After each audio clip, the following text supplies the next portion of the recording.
Welcome to the Pandemonium Witches podcast, where the ADHD has just a touch of autism, where the true crime is as scary as the hauntings and unsolved cases. But the hosts never stay on topic for long. I'm Kat. I'm Rachel. I'm Em. And I'm Meg.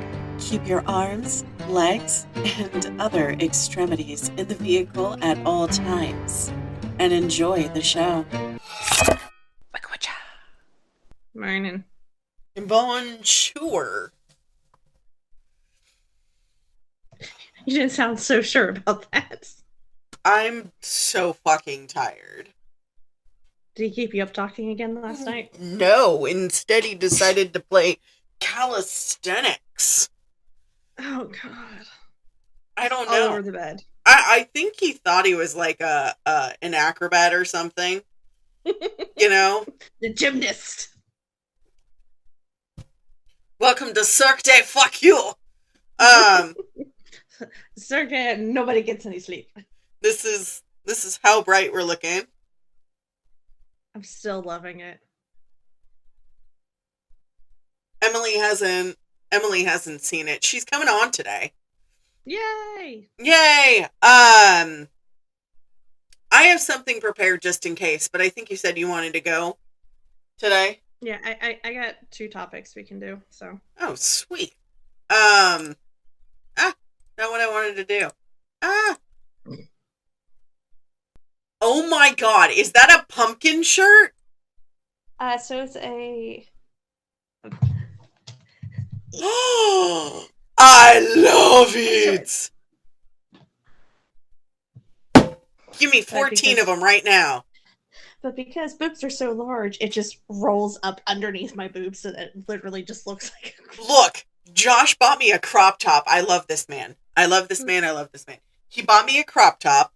It has to be a longer crop top for me. Right. Hold on. I changed my name to all of the devices because when he was gone, I linked everything to my phone. And so he tried to switch over to Josh's. Yeah, he tried to do something that's on his, and I was like, fuck you, bitch. It's not, whisper mode is activated on all the devices, so when you whisper into one, it whispers to all of them. Uh-huh. And I'm in the middle of folding laundry, and he's like, turn off bedroom. And I was like, what are you? And then the demon box in my room, in our bedroom goes, have you been trying to whisper to me? Yes!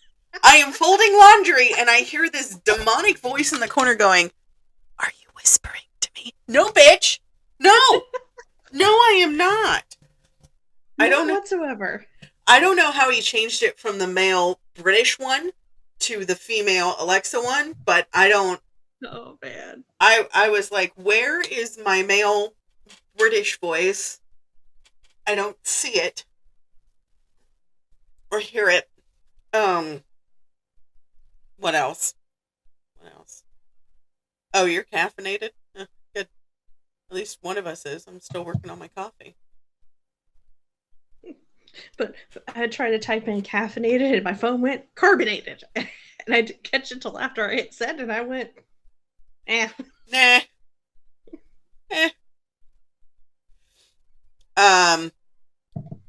So I have the previous episode we did New Zealand. Yes. You gotta finish that one. Yeah, I gotta finish that one. But the funny thing is that we have new listeners. Now we have to do a story because we've already done Australia. So now we gotta do Romania and Russia, which I do have a story for Russia. France. You start listing off countries and it pops in my head every time. We have France, and now we got to do. We need to do France, and I think we've already done South Korea, but Bonjour. Hear another voice. I see nothing. See nothing though.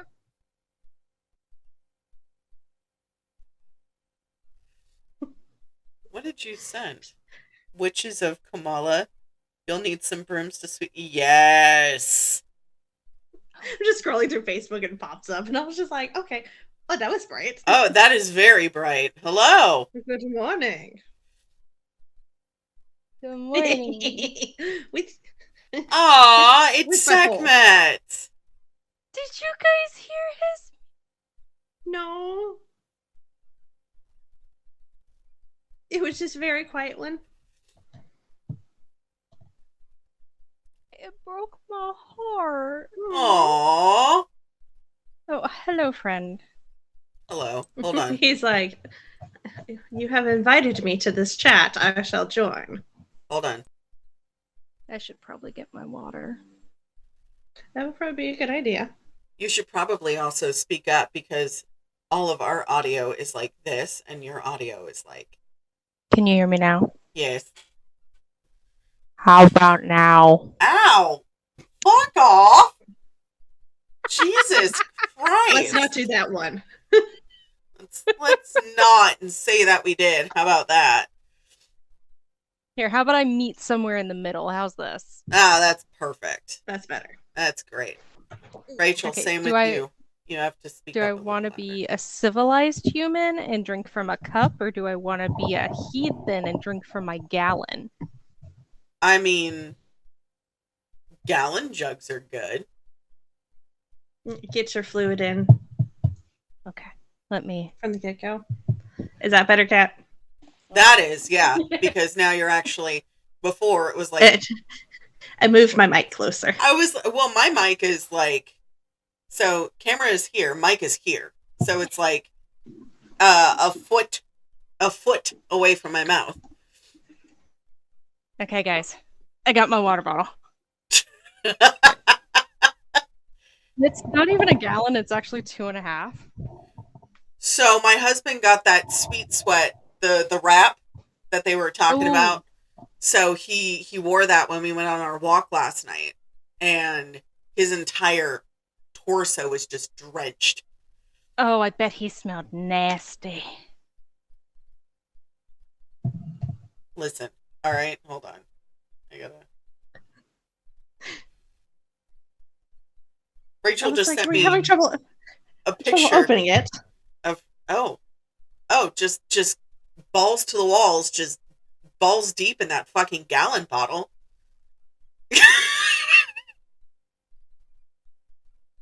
I was fully expecting you to just like stick a straw in it and just drink it that way. That's what I thought. You were just gonna pull out this giant novelty extendo straw. I mean, they make straws for gallon jugs, so I So this is 2.5 gallons of we originally got it for like the beach. But yeah, no, this is like a handle. It gets a new term to handles. I mean, I got a handled water bottle in the other room, but I also got, Like this is that's sturdy. it's solid.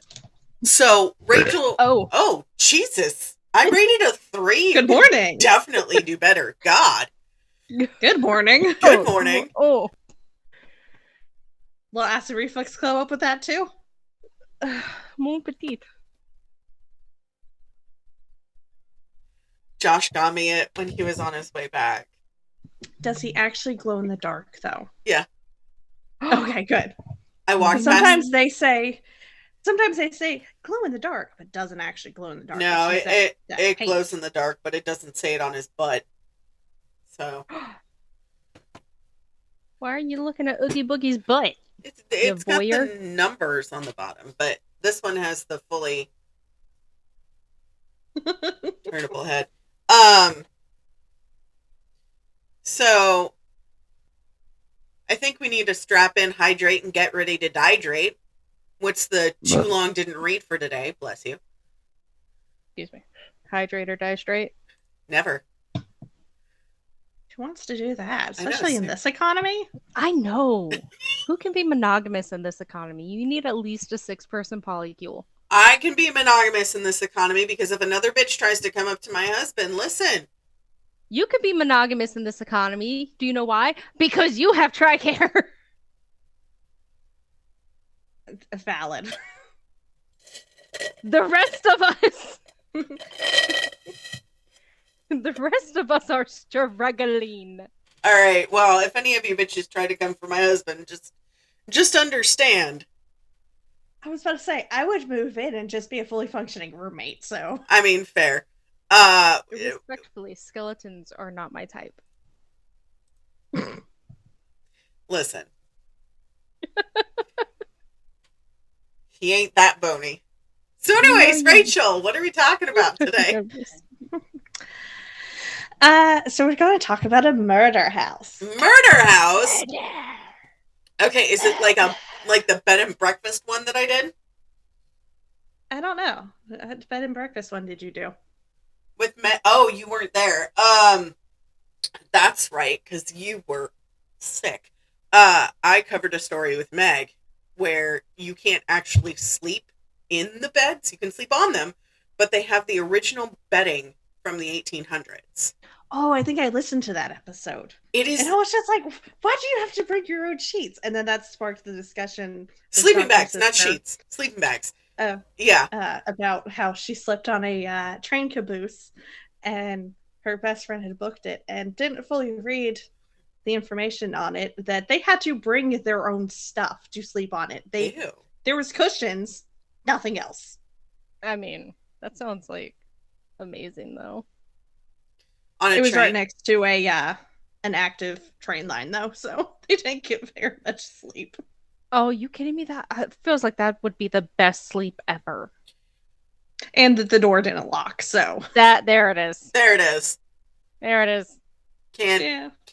I told her I would have just gone and slept in the car because fuck that shit. Trains, I could sleep through it. Unlocked door, absolutely not. Absolutely not. No.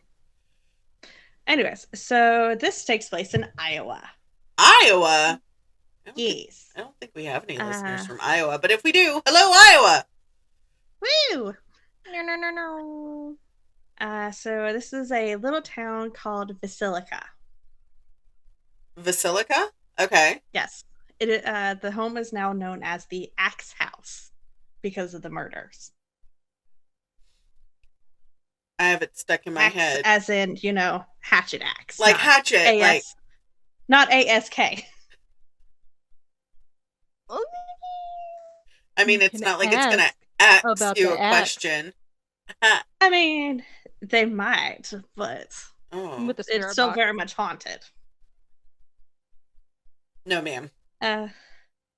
So, the murders occurred between the evenings of June 9th, 1912, and the early morning of June 10th, 1912. Do we need a trigger warning because there is axes involved? Probably because it's nasty. Okay, yeah, trigger warning. Trigger warning. This is a Pandemonium Witches podcast trigger warning. The following episode contains graphic violence and gruesome depictions. Listener discretion is advised. Shh. I did it. Yes, you did. So there was a total. So there was a total of 8 victims. Two adults, 6 children. No, ma'am. Okay. 6 of the 8 victims were the Moore family, and their daughter had invited 2 friends to stay the night with them. Mm-hmm. Little did they know that it was going to be their last night. I do not like this. Did you say Moore or Morgue family? Moore, Moore. Okay, I thought you said Morgue family, and I was like, that's an ironic name. I mean, considering the fact that, like, there's more people. That was bad. Okay, let's go. So they were bludgeoned to death with an axe. Oh, just right into it. Just went straight Lizzie Borden. Good God.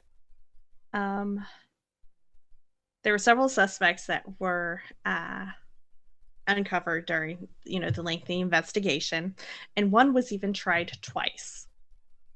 I thought double jeopardy. This was 1912, though, so. Yeah, double jeopardy didn't Double come jeopardy around wasn't until Judicial later. system has come a long way since then, but at the same time has not. So the person that got tried twice, first trial was ended with a hung jury, and the second was in an acquittal. Okay. So these are the victims and their ages. You had Josiah Moore, 43, Sarah Moore, 39, Herman Montgomery Moore, 11, Mary Catherine Moore, 10, Arthur Boyd Moore, 7, Paul Vernon Moore, 5, and then Mary Catherine's two friends, who were sisters. You had Ina Mae Stillinger, who was 8, and then Lena Gertrude Stillinger, who was 12.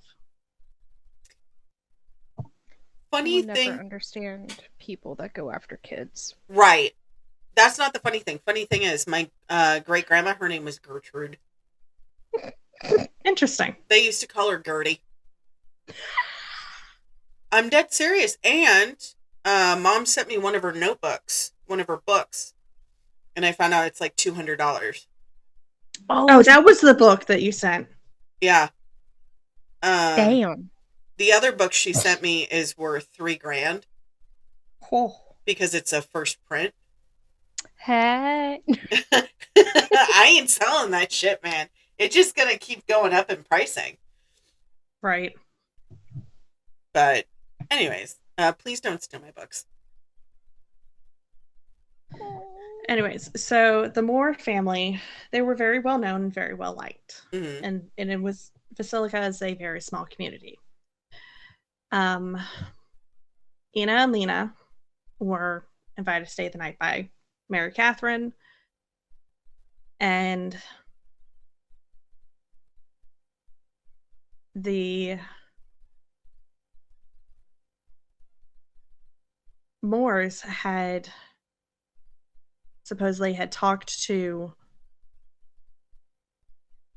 had called the Stillinger household to make sure that it was okay for the girls to stay the night, and they had spoke to the girl's older sister, who was like, yeah, no, sure, that's fine.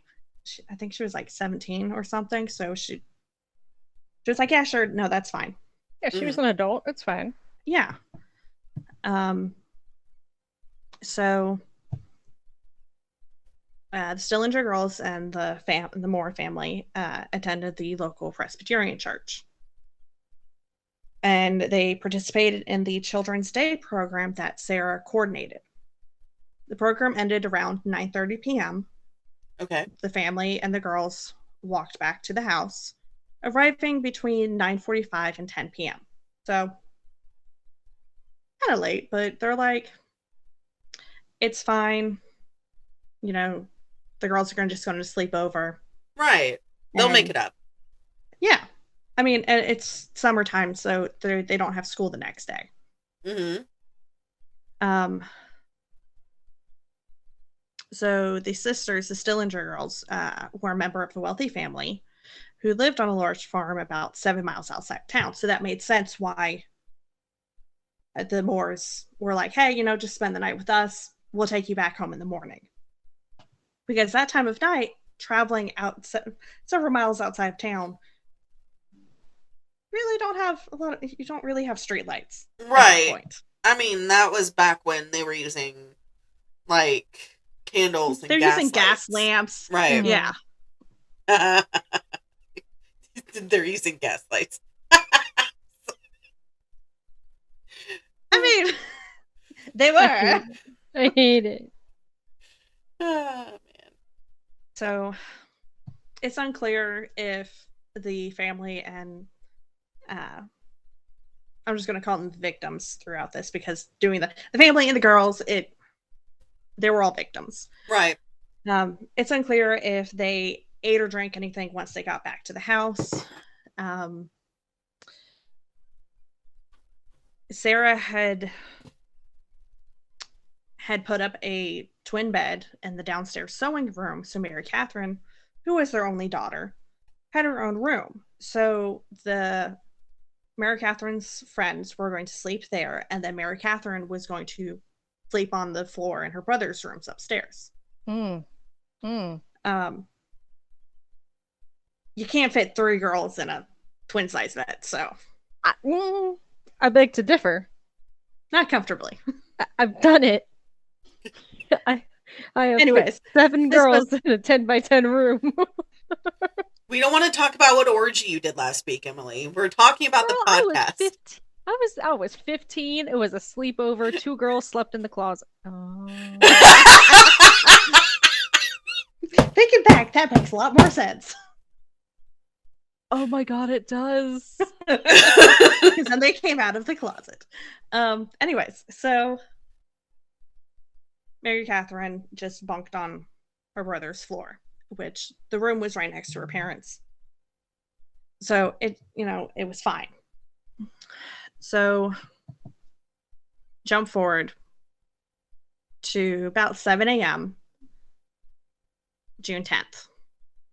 Mary Peckham, the Moore's neighbor, noticed that the family hadn't been out and about and had any of the morning chores done. The animals were starting to make a ruckus because 7 a.m. The cows haven't gotten milk. The chickens haven't been let out or fed. Like, it's just quiet, which is very unusual for their farm. Right. Or, for their property. And so she became concerned. Because she's like, normally they're out and about already. Like, why are they not? Dawn. Right. Because, like, with farm... or at least right at dawn. Yeah. Like, you're up before the rooster crows on a farm. Well, I mean, my friend Melissa, her parents had a farm. And I was the only one exempt from going to church on Sunday. So I would get up with them and do the chores while they were gone at church. So when they would come back, breakfast was already made. Yeah, breakfast was already made. Chickens were already fed. Horses were already taken care of. All I had to do was just finish making breakfast. The fact that it was already how late in the day and nobody 7 a.m. Nobody had done anything by 7 a.m. By 5 or 6, I'm already done with the chickens and the horses. Yeah. And it was like the yard was just quiet. The house was quiet. And the only noises was coming from the barn because all the animals they're hungry. They're, the cows' udders are starting to hurt because they haven't been milked. Like, there's something going on. And so she became concerned. Because like I said, it wasn't like them at all. So she knocked on the door. No answer. She tried opening the door. And it was locked. She was like, okay, So it was locked. Understandably, yeah. Okay. The door is locked. Okay. Basilica's a very, relatively small town. They probably really kind of lock their doors at night, but still, she's like, that's weird because this time of day, doors should be unlocked. People should be moving around.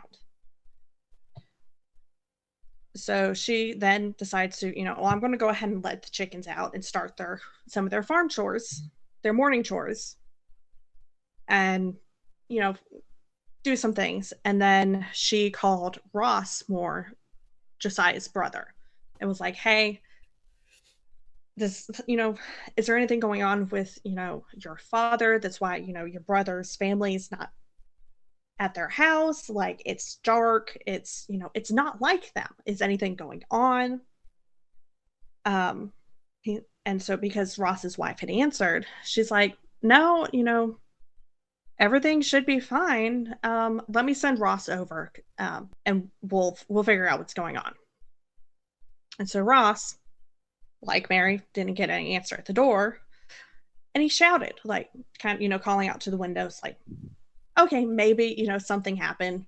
Mm-hmm. They overslept. Mm-hmm. Sometimes it happens. Right. Yeah. He had been given a copy of the house key by Josiah and Sarah before, so that way, if they get locked out, they they have a way back in. And so he proceeds to unlock the front door and go inside. Mary decided to stay on the front porch. Good for Mary. Which was probably really good for her. Right. So Ross went into the parlor and opened up the guest bedroom door, which was also the downstairs sewing area, where he found Ina and Lena's bodies still on the bed. Oh. Ross stopped and immediately went back outside, told Mary to call Hank Horton. Hank was his nickname. His Christian name was Henry. Ugh. I see why he went by Hank. So yeah. Who was the local primary peace officer. Mm-hmm. And Hank, arrived shortly after being notified because, small town, first thing Monday morning, ain't got nothing to do. Hank proceeds to search the house and revealed that the victims had all been bludgeoned to death, which is such a horrible way to die. Right. It's not like what we talked about last time. The medication. The thallium? Yeah, the thallium. Not Valium. No, not Valium. Thallium with a TH. Thallium.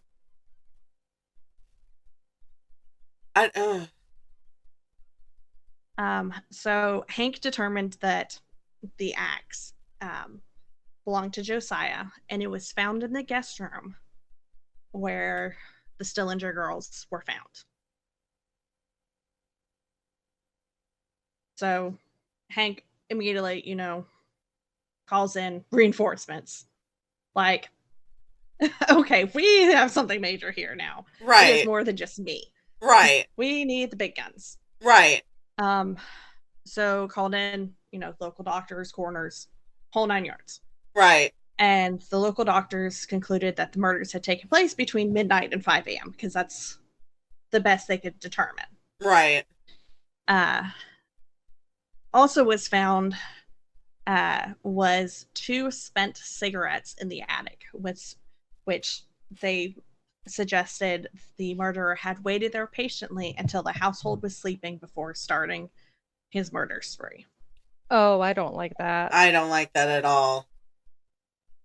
But there was also some accounts where there were no cigarettes found. So it's because, unfortunately, what they did is, because word of mouth traveled very fast, a large crowd assembled outside the house, and they were letting people go through the house, like goggle. What? 1912. Forensics wasn't like it is today. This is like the Belle Guinness case all over again. Come and get your tchotchkes. Touch. Oh, or like the Ed Gein, where they would just have people coming in and taking stuff. Mm-hmm. We are going to be covering that case later. I think you have the notes, right, Rachel? Somewhere. My cousins live in the area where Ed Gein was, so. What was that? Did you just chomp the air? Did you smack yourself? Okay. Are you dying? Well, die quieter. Continue. Listen here, you little shit stain. I'm listening, yo, where you go. I'm like, she muted herself. How could she die any quieter? Karma.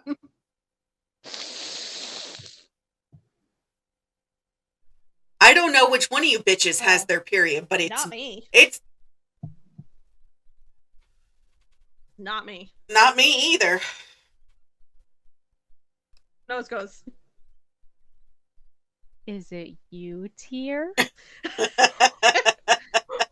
so sorry. I didn't mean. What do you do? He looked, because he was sleeping. He looked like so pitiful. Like he had the ASPCA face. In the yeah, that yeah. Yeah. Anyways, so So they were letting people come and go, and literally even picking up the axe and like trying to swing it to see if, trying to figure out like if that, like, it was a whole thing. I got so mad. Okay. Okay, so now it gets a little gruesome. Oh. Not a little gruesome. now It gets it's a lot gruesome. Not It's a lot gruesome. not just the bludgeoning. No, we're getting more gruesome than just typical run of the mill. It's a typical Tuesday. We're just gonna bludgeon everybody in the house to death. Oh, now don't you know? Oh, don't you know? So the murderer started in the master bedroom where Josiah and Sarah were sleeping. Josiah received more blows than any other victim. So much so that his face had been cut to such an extent that his eyes were missing. Whoa! That's an act of passion. And the ceiling in their bedroom had a gouged mark from where the killer had lifted the axe to deliver a blow. The That's ceiling? an act of passion. The ceiling. Okay. Do you Well, guys? because their ceilings were lower. Right. I was in the gonna day. say. You know how? And it sloped. Right. Oh, shit.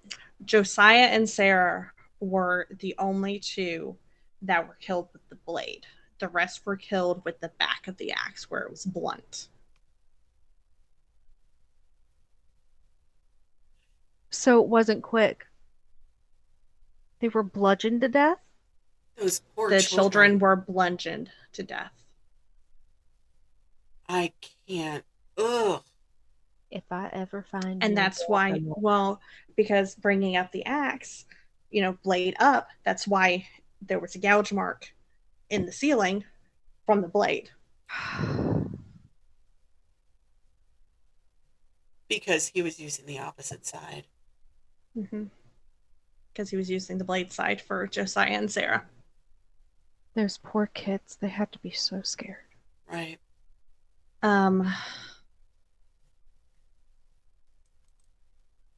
It is thought to believe that the children were all asleep during their murders. Good. That they never woke up except for one of the Stillinger girls. I'm glad. Because they were sharing a bed? I'll come back. I'll come to that in a moment. So after Josiah, there was Sarah. And then he moved to the children's bedroom. So then Herman, Mary Catherine, Arthur, and Paul were the next to die. And the poor dears got the blunt side of the axe. The killer then went back to the master bedroom to deliver more blows to Josiah and Sarah. And in the process, they knocked over a shoe that had filled with blood before going downstairs to the guest bedroom.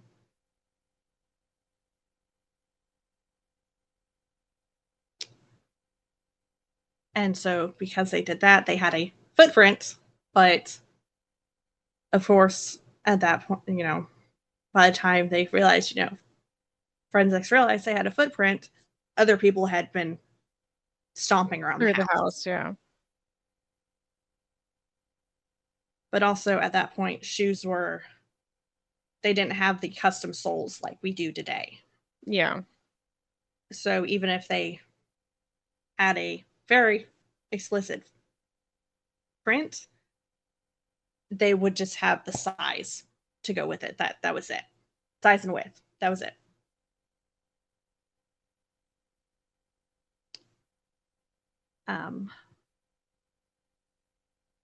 So after he had murdered the Stillinger girls. Hold on. I think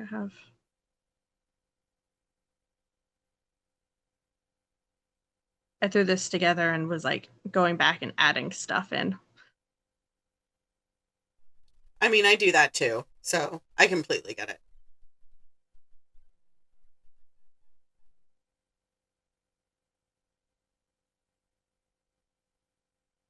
But basically,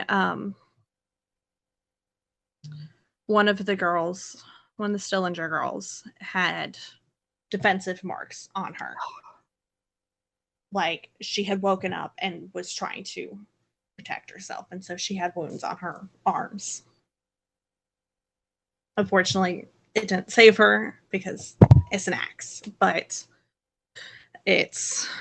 she was the only one that was awake. And there was some discussion that they were able to take a photograph from the vision seared into her retina, but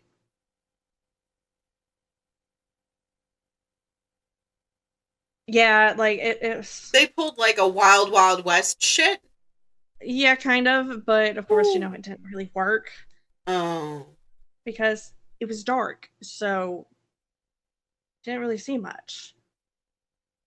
I mean, in that time you're moving around so much, like even if they did get something, sure, it's blurry as get out.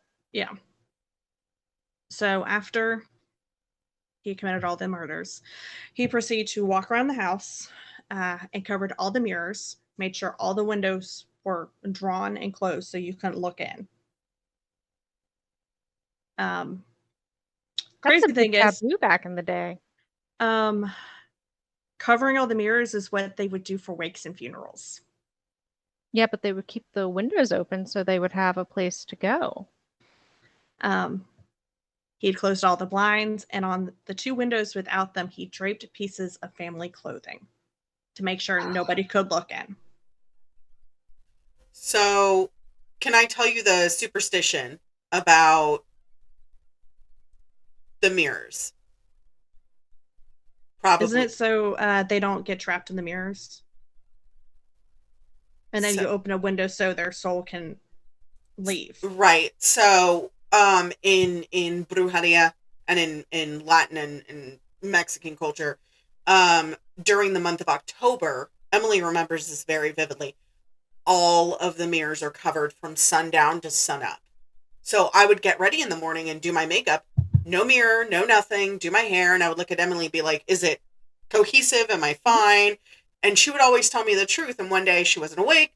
Chris told me, I don't know. Anyways, I went to work and my eyebrows didn't match. Anyways, so it happens. It's fine. But with Latin culture, spirits are able, after they have passed, to pass from our plane to the next through mirrors. So when somebody is killed, they cover the mirrors so they would stay in that general area. So he was essentially trapping the spirits in the house. I'm sorry, if somebody did that to me, bitch, I ain't trapped in here with you. You're trapped in here with me. We all agree that it's on site in the afterlife, right? Like, oh yeah, 100%. With like 90% of the 90%, 100% of the people we're talking about, it's like on site. Oh yeah. Okay. I only said 90 because one or two of them will cover. They're probably still going to be alive when I die. We'll see. Is that a flea? just a random snap of the elbow. Is that a flea? That is a flea. Come here. Speaking of killing. Come here. What the fuck? Got it. Are you sure? Because that sounded like kneel before sod. I got it, buddy. Well, where there's one, there's going to be more. Yep, he's getting a flea bath today. So after he covered all the windows and the mirrors, he returned to the girls' rooms downstairs where he had left the axe. Mm-hmm. It is believed that it was taken from the family's coal shed and then leaned it up against the wall. He proceeded to wash his hands in a pail of water made himself a plate of beans, and tucked into some bread before he left. So he literally did all this killing and then ate. He must have worked their up an appetite, food, right? ate their food, used their outhouse, and left. Locking the door with the house key behind him around 5 a.m. Because remember, the doors were locked.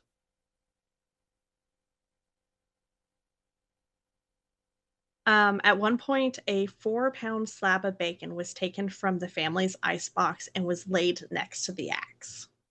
4-pound slab of bacon. That's huge. That's And considering back then it wasn't pre-sliced, that is a chunk of meat. It is a chunk. It is a chunk. That is a crush size thing of meat. Yeah. Yeah. So, no. Key. So investigators found, the meat and all the bloody water because he didn't bother cleaning up after himself. What are they gonna do? Arrest me? When they searched the house. Okay, so after the initial search, then people were allowed to go in and see if they had committed the crime, which of course completely contaminated the weapon and the crime scene, but forensics wasn't what it was then. The county coroner, Dr. Lindquist, arrived approximately 9 a.m., so 2 hours after everything jumped off. After viewing the scene himself, he later met with Hank, who had been the town's night watchman that Sunday, so that night before, and Sheriff Orrin Jackson to reveal the information they had collected. Mm-hmm. Dr. Lindquist was appalled by the flow of people in the house and urged the sheriff to get the National Guard in place to secure it. Because he's like, you're ruining the crime scene, guys. Right. Because people were handling the bodies. They were, They were touching the bodies? I'm sure they were. Because...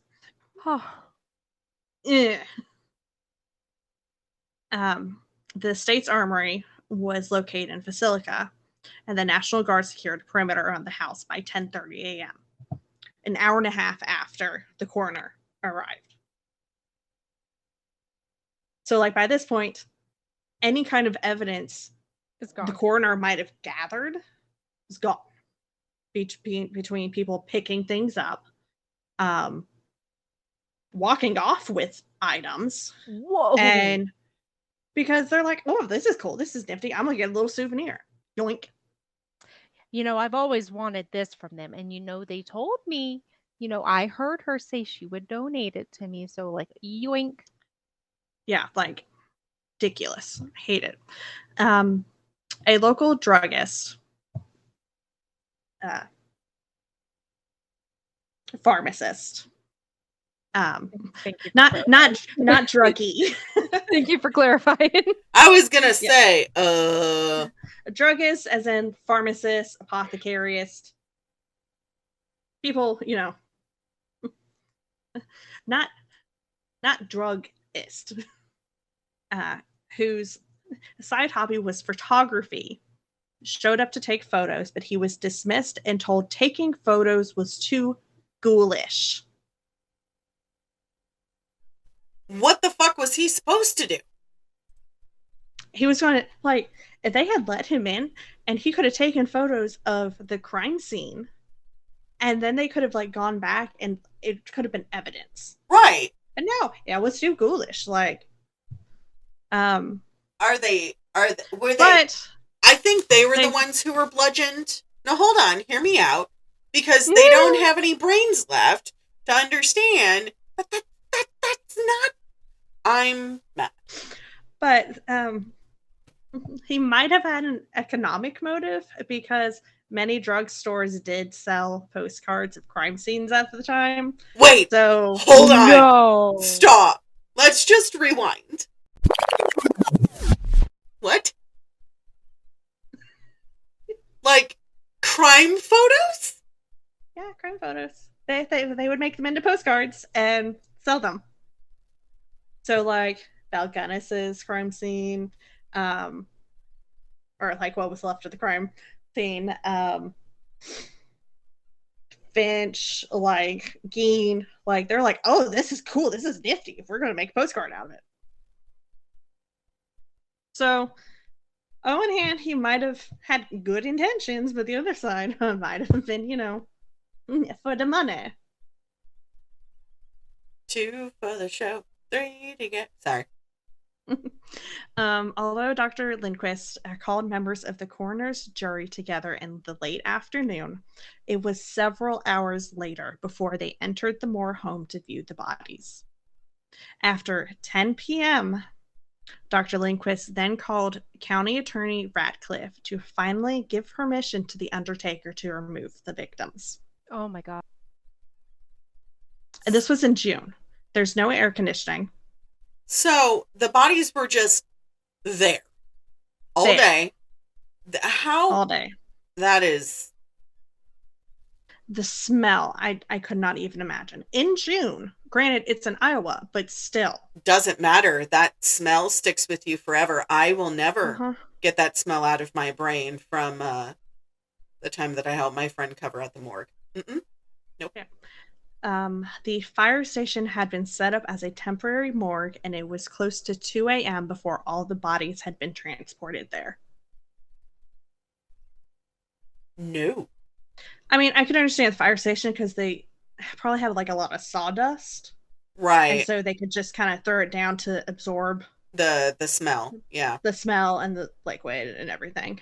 But also it makes you realize it's no wonder this house is haunted, because they literally were left to rot for almost 24 hours in this house, where their body fluids just went into the subfloor, the interior walls. Like, just the everywhere. only way they're going to be able to escape that house is to completely tear it down. I mean, even then. Even then, the ground is still haunted. Right.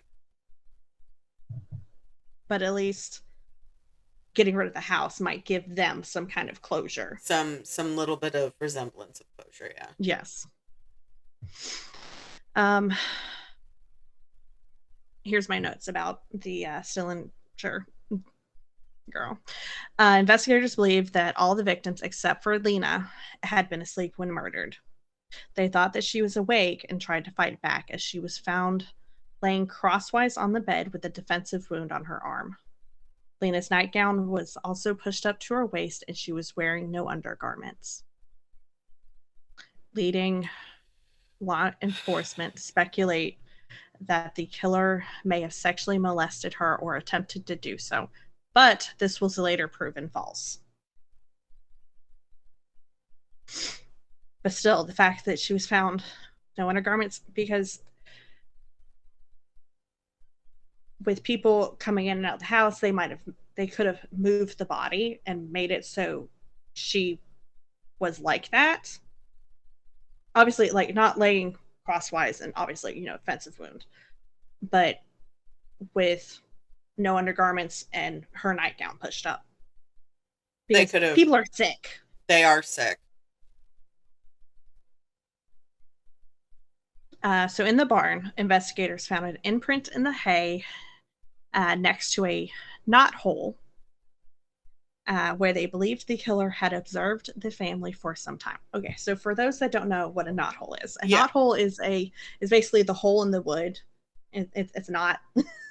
Most of the time when you're cutting the wood to make siding, that piece that's in the middle will fall out. And so it's just a hole where you could just look through. Oh, okay. I thought it was like a lock or something like that. No.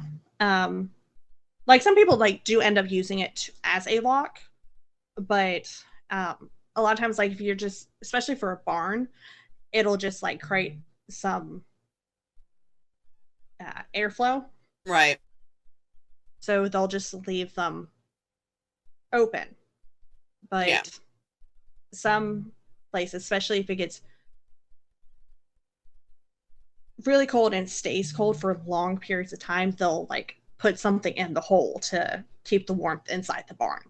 Yeah, like a And then piece of during summer, fabric. they'll take it out so that way there's air. Anyways, so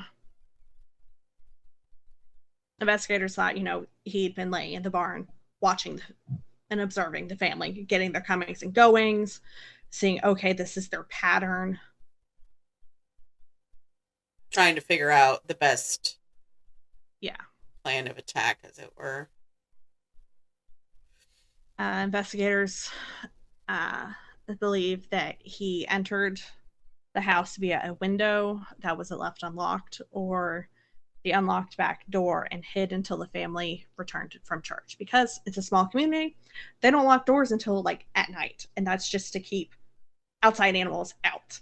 Right, to keep the Especially outside. if they have, yeah, and especially if they have little children, to keep the children inside. Right.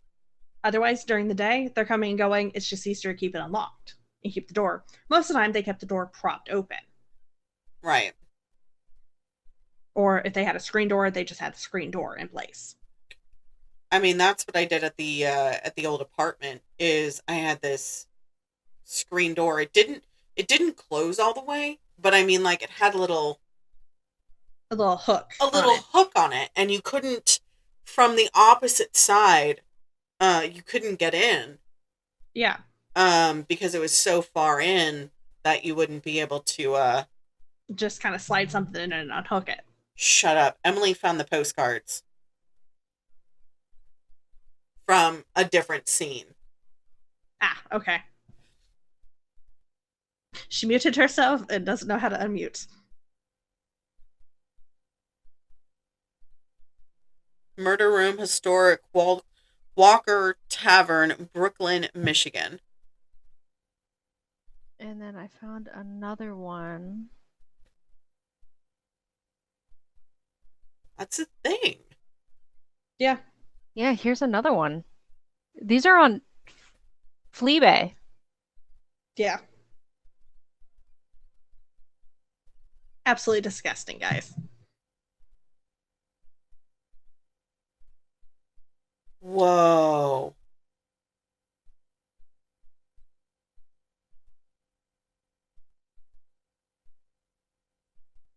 For $3.55. No thanks. You too can own a piece of macabre history. Thanks. I'll stick with the ghosts that I already have. Right. Please, would you like another? Oh, it gets so much worse. I fell down a rabbit hole. Oh God, keep that to yourself, please, while I finish this. I shall. That's why I muted myself. Ah, okay. Well done. So the investigators did find two other curious bits of evidence. Oh. A gas lamp with its glass chimney removed, and its wick was turned down so that it would only give off the smallest, faintest bit of light. That was discovered upstairs. The chimney part is the hurricane part, right? Yes. Okay. So when they put the chimney on, it makes the light go further. And it makes it brighter because it's reflecting. Right. Okay, I understand that. It's like, and so, but the fact that the wick was turned down to just enough so that way it was just barely lit, just enough for the person to see where he was going, but not enough that it would wake up anybody else. Right. That's sick. A fragment of a keychain was not belonging to the Moore family was also found downstairs. After limited investigation, the coroner held an inquest the next day on June 11th. 14 witnesses were called to testify. Of the Moors? Or of the murder. Hold on 1 second. I will send you the link. I found it on the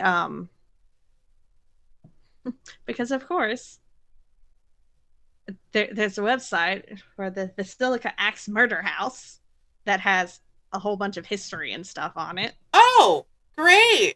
That's Wonderful. Yeah.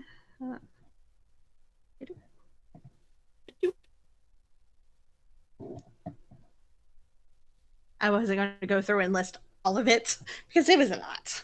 Right. Okay, you just said that. I just got it. Yeah. So if anybody else wants to read it, it's on murderhouse.com / the house and murders / the inquest. Legitimately? Murderhouse.com. Yes. All right. It is the Villisca Axe House website where you can book tours. Like, yeah. All right. Cool. We do accept walk-ins, but we encourage an online reservation. What? Where's that? Okay, so It's over on the time, site. yeah. Over time, many possible suspects emerge, including the Reverend George Kelly, Frank F. Jones, Glensden's son, Mansfield, Loving Mitchell. That was his name. Loving Mitchell. Okay. Paul Mueller, and Henry Lee Moore, who was no relation. Mueller. Sorry. The Reverend was tried twice for the murder. First ended up in a hung jury. Second was acquitted. There were other suspects in the investigation who were also exonerated. So I have a list of the suspects. So first one was Andrew Sawyer, who was a transient. And of course, the transients, they were always pinpointed first for the murders because they were an outsider. Right. And they could hop as yeah quickly as possible from one area to so the next. He was interrogated but not charged. He was also obsessed with the murders and slept fully clothed as if he was ready to make a clean getaway. And he also slept with an axe by his bed. But I mean, you're transient, like, you have to protect yourself. And fully clothed, yeah, because whatever you don't have on you can get stolen. Right. So, like, obviously, he was doing the things he did. Right. So, the Reverend George Kelly, who was also at the church for the Children's Day services that Sarah had coordinated. Right. He was an English-born traveling minister who was in town that night. He was described as peculiar. Peculiar? That one. Reportedly having suffered a mental breakdown as an adolescent. Because who hasn't suffered a mental breakdown as an adolescent? But the chosen ones. Good for you if you haven't. We have not. As an adult, he was accused of peeping and several times asking young women and girls to pose nude for him. And he's a pastor? That is not normal, though. No. On June 8th, he had came to Villisca to teach at the Children's Day services, which the Moore family attended on the 9th. Uh-huh. He left town between 5 a.m. and 5:50 a.m. on June 10th, hours before the bodies were discovered. Reverend Kelly had confessed to the murders in court, but the jury didn't believe in his confession. Well, depending on how much pressure the cops put on him, I mean, you'll admit to anything when you're on the rack. Right. In the weeks that followed, he displayed a fascination with the case and wrote many letters to the police, investigators, and family of the deceased. Oh, no.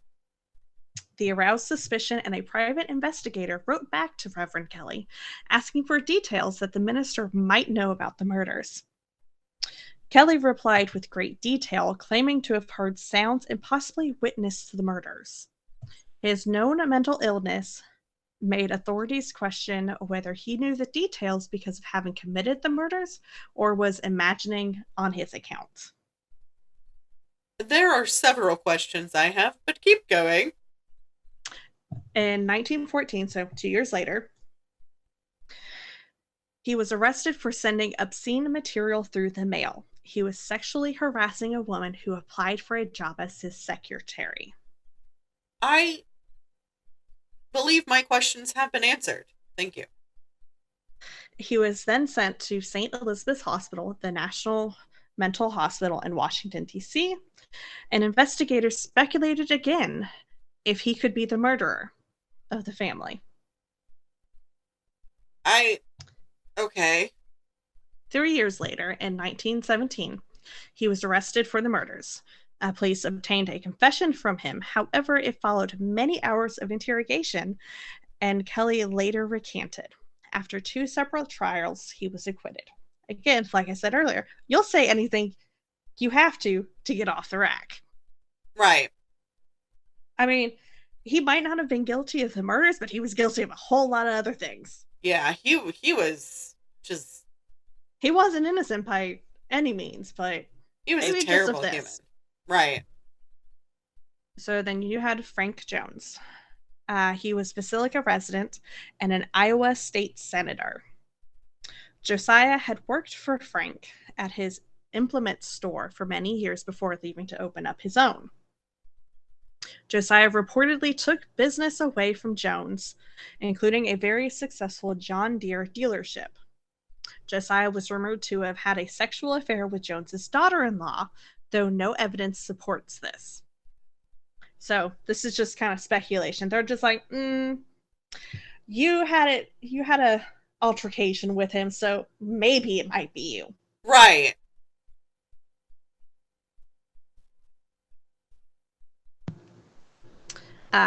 Glenn's son, Mansfield.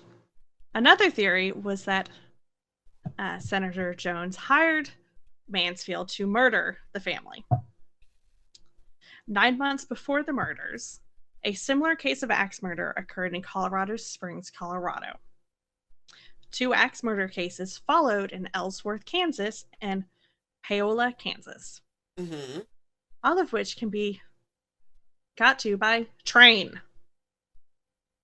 Oh, yeah.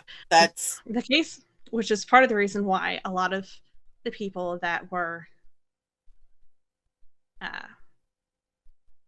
thought to, commit these things were transients, because they can just hop on and off the train, especially if the train ran through town. Right. So all these cases were similar enough to raise the possibility to having been committed by the same person. Other murders were reported as possibly being linked, included the numerous unsolved axe murders along the Southern Pacific Railroad from 1911 to 1912, the unsolved axemen of New Orleans killings, as well as several other such murders during this time period. So there was a lot going on. Right, because that's on my list, is the Axemen of New Orleans. Yeah. I think it's on my list. It's on one of our lists. Because Meg... we will cover that at a later date. Right. Meg had said, are you going to cover it? Because I was going to talk about it on the Louisiana episode. Yeah. And I was like, yes. And she's like, all right, never mind. I was like, okay. So the murders in Colorado Springs were closely related in execution to those at the Moors. H.C. Wayne, his wife and child, and Mrs. A.J. Burnham were found murdered. Bed sheets were used to cover the windows to prevent passerbys from looking in. At the Moore's house, the murderer hung apron and skirts to cover the windows that didn't have blinds. As in the murders in Villisca, the murderer in Colorado Springs wiped the blood off his axe and covered the heads of the victims with bedclothes. It's the same. Sorry, I accidentally hit my mic. Good job! Way to go! So proud of you. not used to having it so close to me. So talking with my hands, and I actually went, wow. But it's the same MO. Yeah, basically. Like, it's matching. The math is Like, mathing, my dude. Little things are different because of environment, but things are kind of falling into place and not in the best of ways. Right. So Mansfield was also the prime suspect of the Burns Detective Agency of Kansas City, and Detective James Newton Wilkerson, who suggested that he was a cocaine addicted serial killer. Sorry. I did it for the cocaine. You sure it's cocaine and not Coca-Cola? I mean, they were in both at the time, so I mean. You right. You're right. According to contemporary news reports, Wilkerson believed Mansfield was responsible for the axe murders of his wife, infant child, father-in-law, and mother-in-law in Blue Island, Illinois on July 5th, 1914, which was 2 years after the murders. Mm-hmm. The axe murders committed in Paola, Kansas, 4 days before the murders, and the murders of Jenny Peterson and Jenny Miller in Aurora, Illinois. Mm-hmm. So, like, but it's possible. According to Wilkerson's investigation, all the murders were committed in precisely the same manner, indicating that the same man probably committed them.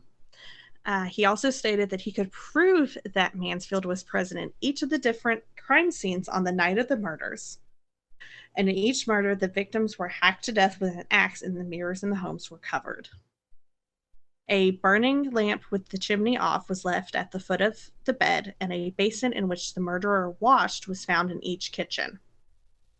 In each case, the murderer avoided leaving fingerprints by wearing gloves, which Wilkerson believed was strong enough evidence that the man was Mansfield, who knew his fingerprints were on file at the federal military prison at Leavenworth. Hold on. He had fingerprints at Leavenworth? Yeah. And so, because he knew he was on a file, he wore gloves to make sure that there was no things. There was no fingers. Right. There was no fingers. There was no prints. I was gonna take his fingers. Just chop off the fingertips.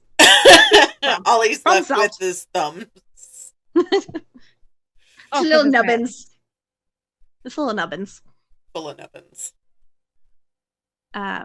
Wilkerson managed to convince a grand jury to open an investigation in 1916, and Mansfield was arrested and brought to Montgomery County from Kansas City. Payroll records, however, provided an alibi that placed Mansfield in Illinois at the time of the Villisca murders. He was released for a lack of evidence and later won a lawsuit he brought against Wilkerson. And was awarded $2,225. Excuse the fuck out of me? You're lying. Right. Wilkerson's believed that pressure from Jones resulted not only in Mansfield's release, but also the subsequent arrest and trial of Reverend Kelly. However, R.H. Thorpe, who is a restaurant owner from Shenandoah, Iowa, identified Mansfield as the man he saw the morning after the Villisca murders, boarding a train at Clarinda.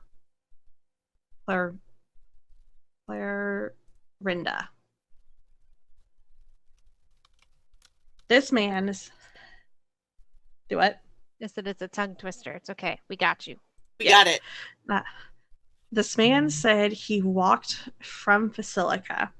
If proven to be true, this testimony would disprove Mansfield's alibi. Furthermore, it was reported that a Mrs. Vina Tompkins of Marshalltown was on her way to testify that she had heard 3 men in the woods plotting the murder of the Moore family a short time before the killings.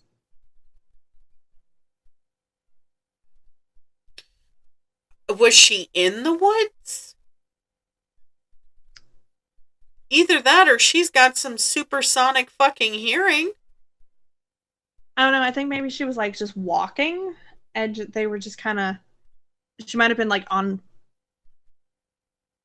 like the road or something, and it was just like kind of woods to one side, and they were just kind of inside the tree line. Okay, fair point. Also, it is hua hua hua season officially. Eh? Hua hua hua hua. Oh, I was like, what? You're welcome. Glad I could facilitate that. So, next suspect, Henry Lee Moore, of no relation. He was a suspected serial killer who was convicted of the murder of his mother and grandmother several months after the murders in Villisca. His weapon of choice being, of course, the axe. Motherfucker! Are these 10 for 1 sale? Apparently, axe was Gus's axe weapon check. of choice right now. Before and after the Moore murders, the very similar axe murders of his mother and grandmother were committed, and all of the cases showed striking similarities, leading to strong suspicion that some or all of the crimes were committed by an axe murdering serial killer. And just like Mansfield, the axe murdering Henry Moore can also be considered a suspect in some of these slayings. You know, like a typical Tuesday. Literally. Next one was Samuel Moyer. At the inquest, it was reported that Samuel, who was Josiah's brother-in-law, often threatened to kill Josiah. However, upon further investigation, his alibi cleared him of the crime. What? Okay. All right. His brother-in-law, like... Yeah, I was gonna say. Like, my dude, get your shit together. Right. So, Paul Mueller. In the 2017 book, The Man from the Train, Bill James and his daughter Rachel McCarthy James discussed the Villisca murders as part of a much larger series of murders, which they believe were all committed by a single serial killer. Which could have been possible. Right, it could have. I mean, what are the odds that all of them are linked together? Right. 75%. Right. Oh. Thanks, autistic It's very math. close. I appreciate you. It's very close. But the fact that it happened twice, if I had a nickel. Strange. Too fast. I'm so sorry. They concluded that the murderer was Paul Mueller, who was an immigrant possibly from Germany, who was the subject of an unsuccessful year-long manhunt as the sole suspect of the 1897 murder of a family in West Brookfield, Massachusetts, who had employed him as a farmhand. Love that. Love that. Bill James started his research in an attempt to solve the Villisca murders, and with his daughter, they found archival newspaper stories detailing dozens of families murdered under very similar circumstances across the U.S. Bill and his daughter Rachel then believed that Paul was guilty of the Villisca murders as part of a killing spree that lasted over a decade, killing at least 59 people in 14 separate incidents, including the Colorado Springs and the Paola crimes. Bill and Rachel identified common features to these crimes, and many of which were also found at the Villisca scene. There's just too many links. Right. For it not to be. It's too much of a quinky dink. Right. And in true crime, there's no such thing as coincidence. Just But there might be a dink. So the killer selected families who lived near railroad tracks, which is why the killer was suspected to have traveled, hence their book's title, seemingly struck in ambush at about midnight while the victims were asleep, used the blunt side of the axe rather than the blade to strike the victims in the head and face, used an axe found at the victim's home and left in plain sight, because it's noticeable if somebody's just randomly carrying an axe on the train. Right. Sadly. And would leave it in plain sight after the murders, covered the victims with blankets to prevent blood spatter, covered windows from inside the house, and locked the doors after departure. In Paul Mueller's suspected crimes, there was often, but not always, a sexual motive directed toward a pubescent girl, as with Lena being partially disrobed. But that was debunked later on. Mm-hmm. In a blurb on the dust jacket of the book, professor and crime writer Harold Schutter wrote that the Janes offered the most probable solution yet for the Villisca murders. So, for popular culture, the house was covered in an episode called Villisca Axe Murders by Ghosthunters. Ghost Hunters! Adventures. Our beloved bagel hands. Should I pull that picture back up so we can... No. God, no. That is like a cursed image. But the butterball turkey with Cabbage Patch knees, is it? No. So the House of Murders were also used as the setting and premise of the haunted house horror film, The Axe Murders of Villisca, in 2016. Good movie. The paranormal reality TV series Scariest Places on Earth covered the story and hosted a paranormal investigation on the property. This place is haunted as fuck, guys. I know. And you can rent it all night for the low price of $600 for the entire house. Y'all have fun with that. What? Didn't you look at the photos and went, there's somebody in the attic. Fuck this shit. Yeah, no, there's a woman in the attic with no head. Yeah, I felt that. No head, just... So typically... Well, I mean, if it was Sarah, I mean, she didn't have a head. She didn't have a head. But I mean, like, I was literally looking at the photos and I was like, fuck that shit. They do guided tours during the day. Like, would you go during the day? I would go during the day. I would not stay at night. Fuck shit at night. Look. I would stay the night. I would love to stay the night in a haunted place once, just to say I did. And then obviously I'm gonna go home and cleanse the hell out of myself. Okay. Having unknowingly stayed at haunted houses overnights. Girl Scouts, yeah. No, not fam. Look, we've already discussed this on several episodes. And that's... Well, that was before we rebranded, really. Girl Scouts, but also, like... Not that just was any before Girl I knew Scouts, how the white Girl to Scouts. Protect myself from the voices, so I'm just hearing the voices. Not the voices. No. Not the voices, no. Look, I think it's funny because if I were to go anywhere without my husband, I probably would be able to feel it because I don't, like, I shield, but, like, if I'm going out by myself, but, like, if I'm with him, I don't have to. Just because his energy by itself just... Yeah, no, it really is. And, like, I didn't have to... That's how I didn't know that one of your friends wasn't coming to the house. Obviously, I'll cut out their name. That's how I didn't know she was coming to the house. Normally, I know when she's coming to the house because the last couple of times, I was like, yeah, I'm going to just head out. And then she showed up like 5 minutes later. And I'm like, You're like, shit. Yeah, she showed up and I was like, God damn it. I was so close. I got so close and yet so far.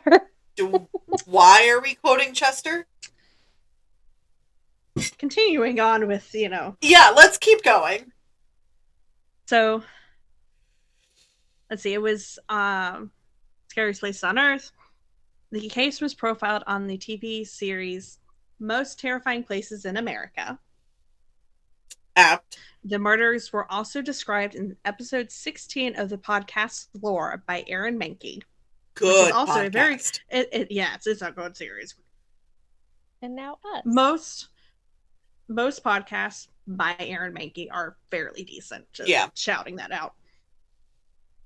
The murders were described live in episode 168 of the podcast My Favorite Murder by Karen Kilgariff. Okay, another great podcast. The murders and purported paranormal activity was described in episode 21 of the podcast, and that's why we drank, which is also a fantastic podcast. Look, they made me want to get into podcasting, so right. Yeah. The Travel Channel's TV show Destination Fear filmed at the location for the 8th episode of their 3rd season. Okay. After rebranding on YouTube, Project Fear, which is the same cast, returned in 2024 for a 2-part episode, which I'm going to watch. Yeah. I will let you guys know at a later date. Please. I'm not, you know how I am. I'm not watching it by myself. No. I would be watching it during the daytime. Oh, okay, good. Or at least during my daytime. Look, guys, we record this during the day because your girl is scared shitless 90% of the time. So. But also because I work nights. Yes, mainly for that. So we do this first thing in the morning. Yeah. Speaking of, I surprised the heck out of our beautiful host over here, Kat, because she called to wake me up, and I was like, "Hey, good morning." She went, "Holy shit, you're awake." Not just awake, but actually, like, speaking clearly awake. Oh, yeah. I was like... grumbling. What are you doing? Oh, I'm getting the kids ready. Come on, guys, let's go. And I was like, what alternate universe is this? Well, because it's the middle of the week. It's not Sunday. I can't sleep in. That's what I told her. When she said that you were going to show up, I was like, well, I mean, she's going to have the kids up, so, I mean, that makes sense. Ow. Well, I mean, because, the kids have to go to school, so I figured, okay, you're going to be up because of that. Right. The first time I'm back in so long, and you guys are picking on me. Would you expect us to treat you... I'm gonna drown my sorrows in water? Just like the dunk. I love you. The murders were described in episode 271, which aired October 17th, 2021 on the podcast Morbid. Another good podcast. Ryan Bagara and Shane Magif of BuzzFeed Unsolved Supernatural yes investigated the paranormal activity within the house in season 7, episode 2. Freaking love BuzzFeed Unsolved. The only good YouTuber Bailey Syrian featured the murders on an episode of her weekly series Murder, Mystery, and Makeup. YouTubers Sam and Colby, Amy's Crypt, Paranormal Quest, and other YouTubers have also published videos of their paranormal investigations of the house.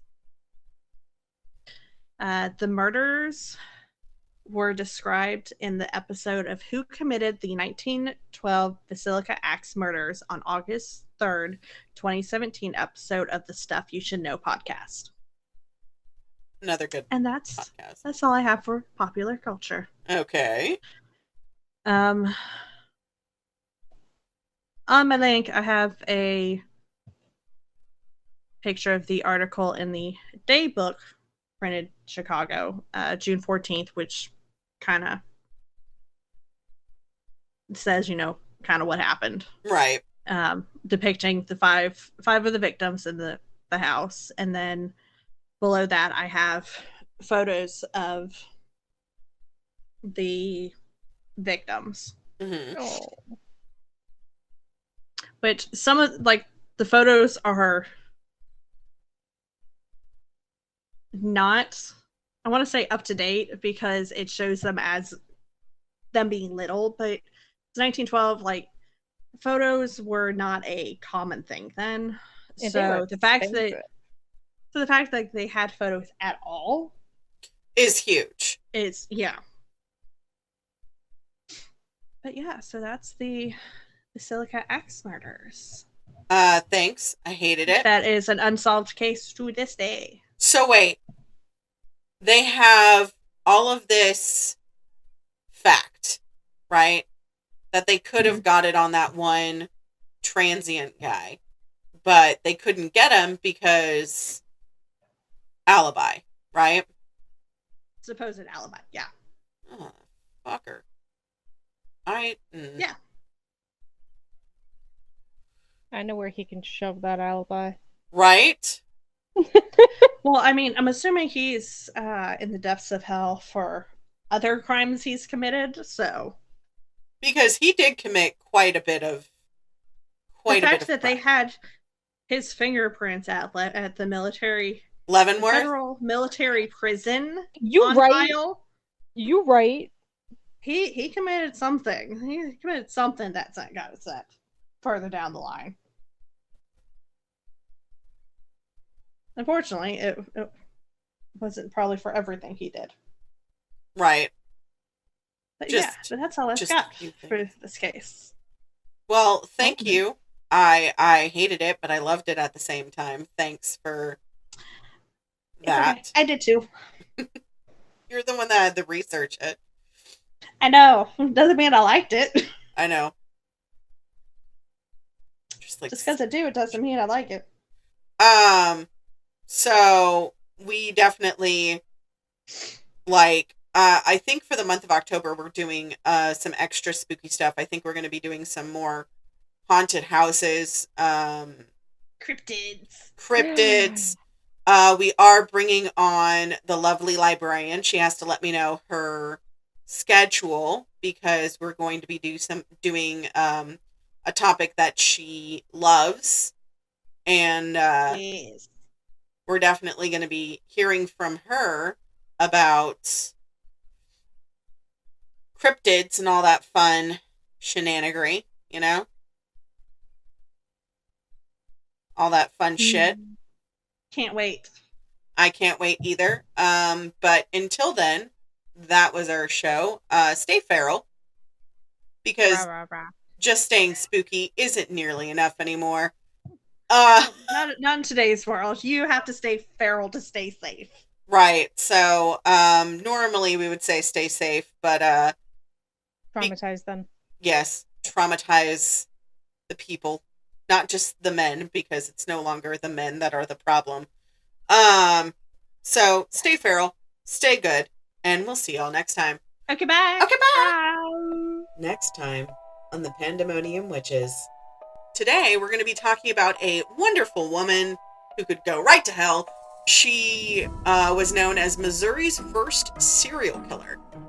Like murder him in the barn. It was the 1800s. They didn't have creativity. That's why they ended up having a shit ton of kids. Right. I mean, it's not Netflix and chill. It's gas lamps and chill. They ran a boarding house while they were married, and it was located in Jefferson County, which is now known as the Morse Mill Hotel. Yes, it is still open. Bertha had a passion for deathbeds and funerals, of which she missed only one in 18 years. But just as Which one did she miss? But